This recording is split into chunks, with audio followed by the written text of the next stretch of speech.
Test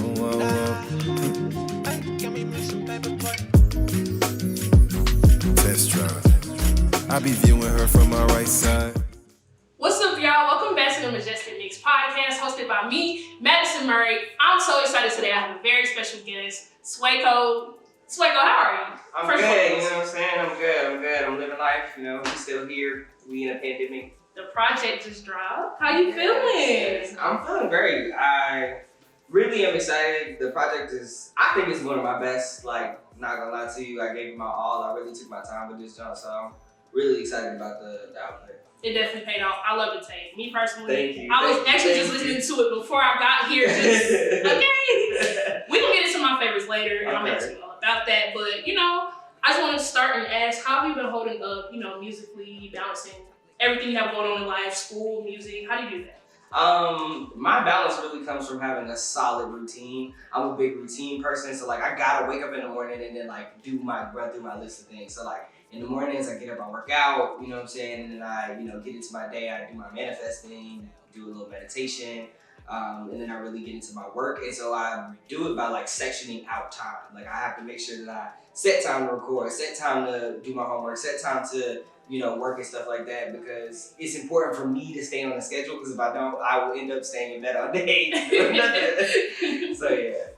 But yeah, that's as far as quarantine goes, you know, I've been hunting up. I'm trying to stay creative is probably the most challenging thing, because of the fact that, you know, there's not much to pull from. You know, I'm the type of person that pulls from experience, so trying to pull from nothing is almost impossible. But luckily, what I had to realize was like to go deeper within myself and like really dig into my past and like bring up some stuff that like maybe I haven't talked about yet. And you're holding up pretty well. Thank you. I know it has to be hard being an artist, not being able to do shows and, you know, just reach the fans. Yeah. So you're definitely like killing it. I appreciate it. Yeah. You are, and so you're not even new to this music stuff. Like you have several projects. Yeah. Nah. This is actually project number 10. Ooh. Yeah. This is actually project number 10. So I'm really excited about that because when I first started doing music, I wouldn't have imagined that at 22 I would be sitting at 10 projects, but I'm not upset about it. Like I'm actually very happy with just the amount of projects that I've been able to put out, the amount of music that I've been able to put out, the amount of people that I've been able to touch, like with the music. It's been a long grind. It's been, you know, making song after song after song after song and just really like trying to drill into what my sound is and finding myself through music. 10 at 22, that's huge. Yeah. That's crazy, because that's exactly what I wanted to ask you. Not that you have these 10 projects and you're so young. Mm-hmm. What has been inspiring you to keep going, and, you know, musically, who inspires you? My musical influences, I would say, are Childish Gambino, Tyler the Creator, a lot of like Drake, Kanye West, like a lot of people who had long stints, but then also were creative in other avenues. Like those are the things that are important to me. Like being able to be creative in whatever I do, matter that be fashion, TV, you know, music itself, or, you know, something else. So yeah. You definitely have a lot of range. Let me tell you, like just listening to your projects, you have so much range.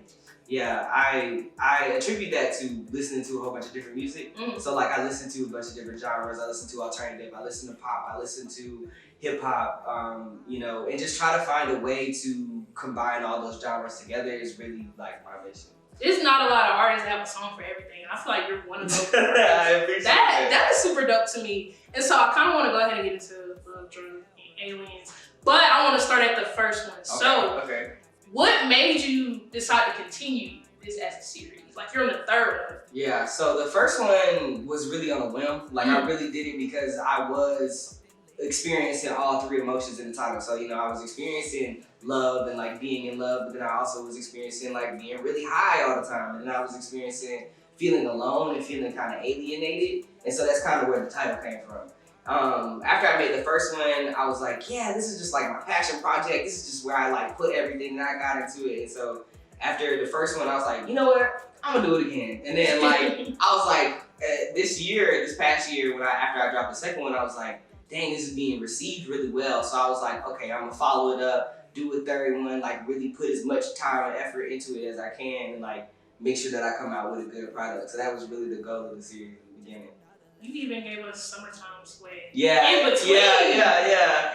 Like, you're just going off. Yeah, Summertime Sway was a nice little detour, you know what I'm saying? I felt like I needed more summer, like, turn up, like, we about to have a good time music. Because, like, as much as I love to work, I love to have a good time. Like, I love to party, I love to, you know what I'm saying? I love to be out and be social, so I thought I'd make some music for that, you know? Trust, by the way, was definitely my favorite from Summer. I appreciate that. OMG, like a soundtrack for just anything. Yeah. That's the record for it. Appreciate you. Thank you. Yeah. And so, let's get into Destructive. Okay. Destructive is the first single from Yeah. this project. Walk me through that. Why Destructive? So Destructive, I started Destructive around the time that I released Summertime Sway, actually. Wow. Yeah, so back in June, like, just like, okay, yeah, like, I'm gonna make a song, but like, I made the beat first. So I made the beat, I'm listening to it, I'm like, this beat is so dynamic, I wanna honor all of the range that it has. Definitely. And so my goal was like, okay, how do I write something that's along these lines? And so the way that the song came along is like, I just had that first chorus part that, I know, I've been destructive lately. Like, I had that, and I was like, okay. I was like, all right, cool. I got a little bass, and so it was just about like building the lyrics around that, and then the verse is some real shit. Like, I'm not gonna hold you, like, that was literally my life. Like, at the beginning of quarantine, I was going through a breakup. And so I was going through a breakup, and so I was going through all of these like kind of destructive behaviors that I just exhibit whenever I'm breaking up with somebody. And so yeah, I was kind of like, the verse details that whole process. Like I start out the verse with, I've been in and out hotel rooms. Like, at that point, I was in Georgia, like with my uncle, like just going back and forth between being in Virginia and being in Atlanta. So it was like a lot of back and forth for me. And then like the way that I end the verse is real. Like, it's I ended by saying like, but then I get to missing you and now I'm blowing up your phone. Because yeah, that's like a real emotion that I feel like. When I start missing the person that I might have broken up with or anything like that, I still like will try to like reach out to them and be like, hey, like, I just wanted to talk to you today, type shit, you know? So. And you're so real, like your audience, I know for a fact they can appreciate that about you. Yeah, I listen, I put my whole life into songs. Like, honestly, music is the way that I journal. Like, a lot of people, you know, may write or may like, you know, journal or catalog their life through like pictures and things like that. But for me, it's actually making songs about emotions that I'm feeling in the moment. So. That's so dope. And on this project, when I was listening to it, I was like, okay, there's a lot of, you said you like to party, so I'm like, okay, we got the party songs, and then, you know, we got some more deeper songs like Better Days. Mm-hmm. How important for you is it that you stay transparent? It's very important for me to stay transparent, especially in a day and age where like everybody's so present. Like, being transparent is the only way that I feel like I can honor myself and honor the people that are listening to me. For sure. Because like my music is very conversational. Like, a lot of the topics that I talk about are just life topics that I would sit down and I would talk to my friends about and different things like that. But I just decided instead to make it a song. Like, so like that's why like songs like Better Days are important, because I'm like, it's important for me to have like a different range of songs that are available to me. So I need the party record, you know, because I might want to go out one night, and I'm like, you know what I'm saying, tonight come on, 2 more shots to the head, we about to turn up, you know what I'm saying? But, you know, then I, you know, or if I'm like feeling alone and I'm feeling sad, then like I might play Better Days, and like, you know what I'm saying, it gives me hope, you know what I'm saying? Like, In a Long Night, Wish for Better Days is my hope song. Like, that's how I feel. Like, when I'm going through the moment, I'm like, yeah, okay, I just got to get through type shit. So, yeah, it's important for me to just keep it, you know, diverse in the track list. Diverse, transparent, and no features. That, wow, like, it takes a real artist to just say, like, look, this project, no, I'm not going to call anybody up. I'm going to just go ahead and feel my emotions. I'm going to just go ahead and write. Yeah. That's so dope. Yeah, the no features thing kind of just happened over time because we've been in quarantine. So, like, getting in the studio with other people has been a little bit difficult because, like, Corona.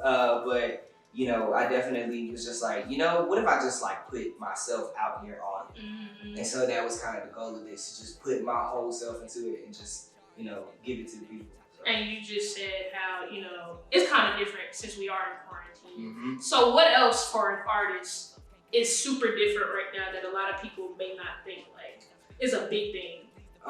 Promotion wise, it's very hard because everybody's like marketing to you right now. It's even harder to stick out in the noise because it's just like ad after ad after ad after ad, and it's like the user is not even paying attention all the way, you know.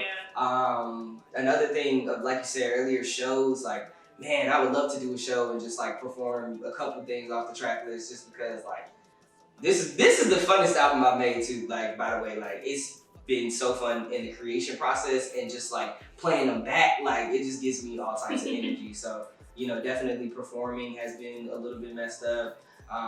Just like the whole like artist to fan relationship has been a little bit messed up by COVID too, because I can't go directly touch a fan like I would do at a show. You know, it's a DM, you know, it's a text message. And so like those don't always read well, especially when you like trying to translate across like countries or like across like states, and lingo doesn't transfer, and you know, so it's like the whole communication between the artist and the fans definitely been messed up. Another thing, since you said fans, I peeped your Spotify rap for 2020 and I was blown away. I was like, Swaco is killing it. Like, I'm so happy to be your friend. This is honestly an honor. Yes. Yeah, I was surprised at my own Spotify rap because, like, you know, it's great when you can see the sum of your work. Yeah. You know, I spent last year like really putting a, you know, nail to the ground, just like trying to get on Spotify playlists and get blog features and, you know, make sure that I become more visible to people. But which can be difficult because like as a queer person, it's a little bit hard for me to stand out sometimes because it's like, I'm also trying to protect my identity and protect myself. But like in that way, I still have to be present for the people who need me to be present. And so it's like, trying to police that is a struggle that I, you know, go through every time that I think about doing anything. So, yeah. Luckily, we are in a TikTok era. Yeah. You can wake up tomorrow and your song is like. Yeah, for sure. Like TikTok definitely has been a lifesaver during this pandemic because it's like helped a lot of people to get their songs some traction. That's actually what helped me get some traction too. I found out that one of my songs was being used in TikTok, and like I'm looking at my streams like, oh. I was just about to ask you about that song because I love it so much. It's so carefree. It's so you. Yeah, don't give a fuck. Don't give a fuck. It's like a song that I made in the middle of the summer. Like I'm at home, like recording this album, like at my kitchen table, like just in there, just like, dang, I don't really know what to do. Like I'm like, man, fuck it, I'm just gonna talk about how I don't give a fuck. So, and then the song just became what it was. I didn't expect for people to gravitate towards it as much as they did, but people were just like, yeah, this song is the one. And I was like, okay, cool. I feel it because it's so real, and I think a lot of times the fans can feel when it's like a real thing versus you just being, okay, I'm gonna plug up this mic and start saying something today. It's so real. Yeah, no, I definitely agree. I think that people can see the transparency in the song and in my lyrics. So. And that was actually my introduction to you. Oh, before I met you, I had already knew who you were. Oh, and I was like, Flesh? What?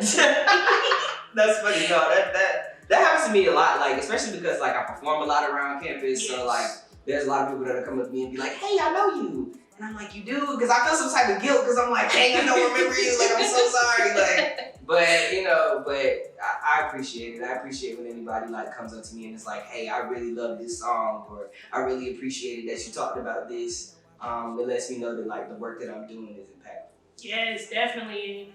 Back to the stage, okay. So I've seen you perform several times. Before you get on stage, what's your routine? Like, what gets Sway going?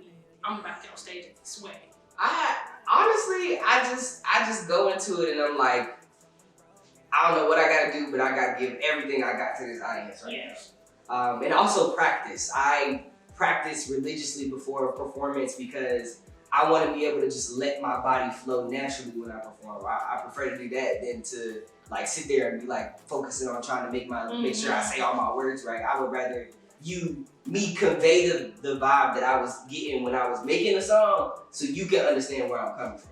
Versus like, you know, trying to sit there and be like, I said, what now? What's the next line? Okay. You know, or just like letting the song play in the background. Like that's also why I don't perform with backing tracks or anything like that. I do raw instrumental because I want you to hear the song through my voice, you know. So definitely. Okay. What's 3 things that you want Swaco fans to know about you that they may not know or they may not have caught on to yet? One, I really like space. If you couldn't tell, I really like space. I'm really just here as an advocate for a lot of different things, for mental health, for the LGBT community. Like, a lot of the reason why I do this is for other trans folks and other queer folks who want to break into hip hop and feel like they don't have a place. Like, you know, I want them to feel like, nah, if Swaco did it, I can do it too. Definitely. So that's one. That's definitely one of the like biggest reasons why I do it. And then just like, you know, to support the people who listen to my music. Really. Yes. Like, I'm here for support. Like, and I mean that in any sense. Like, if you DM me and be like, hey, Swaco, like, I just had a really bad day today, and I'm like, okay, what happened? Like, let's talk about it. Like, let's really sit down and talk about it. Like, I'm a very caring person. I care about all my fans. I care about all the people who listen to my music. So yeah, I'm real personable. I try to stay down to earth as I possibly can. Y'all hear it. DM Swaco. If you have a bad day, yeah, you know what I'm saying? Let me know what's up. I definitely enjoy having conversations with people who are fans about music. Love that. Love how you actually want to be connected. Yeah. Bigger than just like the music. You want to like be there. Yeah, I think it's important. I think as musicians, we are cheap therapists. You know, like, I think that. That's good. Yeah, you know what I'm saying? Like, as a musician, I think that we provide therapy for like people who can't necessarily afford it or just like need a way to get away without having to necessarily go somewhere. Yeah. Because a song can translate you somewhere else that you ain't never been before. Oh, definitely. You know what I'm saying? And it's like, you know, that there's nothing you can do to like replace that vibe. Like, you know, the first time you heard a song, you know when you heard that song for the first time. Yes. You remember that feeling, you remember where you were. And that's the most important exchange in life. Definitely. This is the point of any interview where I ask an artist top 5. Now, I know this is really tough for every artist because this is not something you think about when you're recording. You just like, okay, I like these songs. This is the project. Right. But can you give us your top 5 from this project?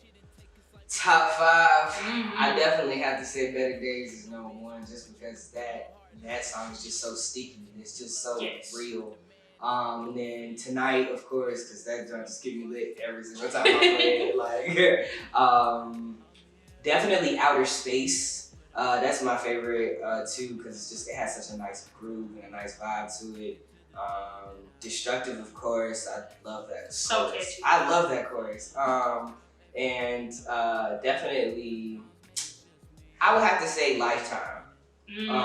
Lifetime is my favorite because I'm just really getting some bars off. I'm just really telling you about how I actually feel. Like, you know, I'm getting to the heart of my emotion on that beat. So I really enjoyed making that track. So yeah. One thing about Swaco, he gonna tell you how you feel. You know what I'm saying?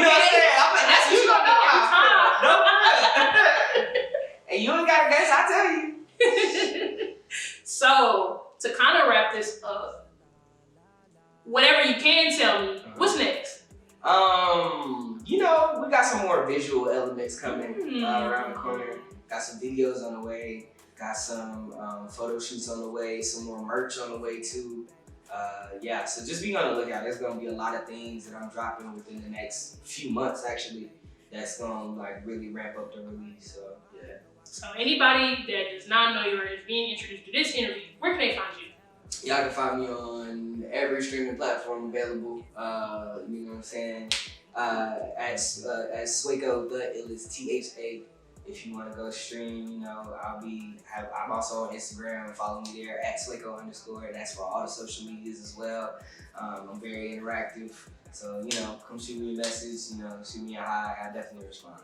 Swaco, I just want to thank you so much for this. This is definitely like the highlight. I love when I get to talk to my peers about their creative process. Like, that's a lot. That's one thing that a lot of people typically try to not share, you know, because for some people they feel like, you know, the creative process is so sacred. But I just appreciate you for even just taking your time out today and just chatting with me about this project. Y'all go get Love, Drugs, and Aliens 3. Yeah. Actually, get all 3 of them. But you know what I'm saying? The 3rd was a new one. Yeah. It came out on Valentine's Day. I love it. 10 out of 10. Definitely. And that's all I have for today's episode of the Majestic Mix podcast. Definitely stay tuned next week for our next guest. And y'all know how I am every episode. Y'all be good now. All right? Okay? Bye, y'all. I'll catch y'all in the next episode. Bye. Burns, but I just can't control it. having someone broken, and we can fix it. Just try to see if you like it. But I love it so I can't give up.